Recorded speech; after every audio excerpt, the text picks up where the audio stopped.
আজকে Lions club Asansol east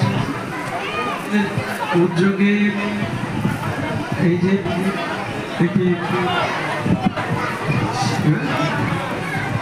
শীতলকালী মন্দির প্রাঙ্গণে এই যে একটি বাচ্চাদের জন্য তাদের জন্য যে একটি উদ্যান প্রধান অনুষ্ঠান, সেটি আমাদের আসানসোলে একটা ব্যক্তিত্ব, যিনি আমাকে হঠাৎ আকস্মিক প্রয়াণে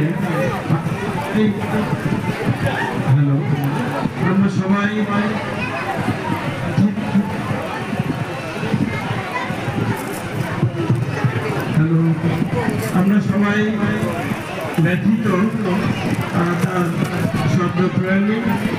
তারই স্মৃতি রক্ষার্থে আমাদের বিশেষ করে এই লায়ন্স আসানসোল তাদের উদ্যোগে এবং আমাদের মধ্যে খুবই জনপ্রিয় শ্রী হরিনারায়ণ মিশ্র তার উদ্যোগে এই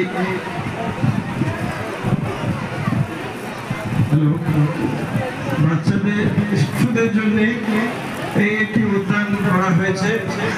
আসানসোল শহর আমরা জানি যে একটি খনি শিল্পাঞ্চল, সেই শহরে এই সাংস্কৃতিক দিকটি একটুখানি সেটি অবহেলিত। তো সেইখানে বুঝতেই পারছেন যে এই ছোটদের জন্য উদ্যান হয়েছে, তাদের উপস্থিতি প্রমাণ করছে যে এর বিশেষ চাহিদা আছে এবং ক্ষুদ্র হলেও এই তার মধ্যে এই যে প্রচেষ্টা খুবই মহতি প্রচেষ্টা। এবং আমি মনে করি যে আমাদের যার প্রয়াণে, যার স্মরণে এই পার্ক শ্রী সুজয় দাস, তার স্মৃতি, তার যে আত্মা, তিনিও শান্তি পাবেন।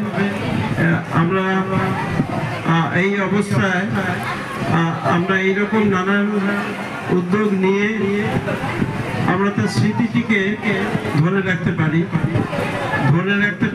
তিনি স্থূল শরীরে হয়তো নেই, কিন্তু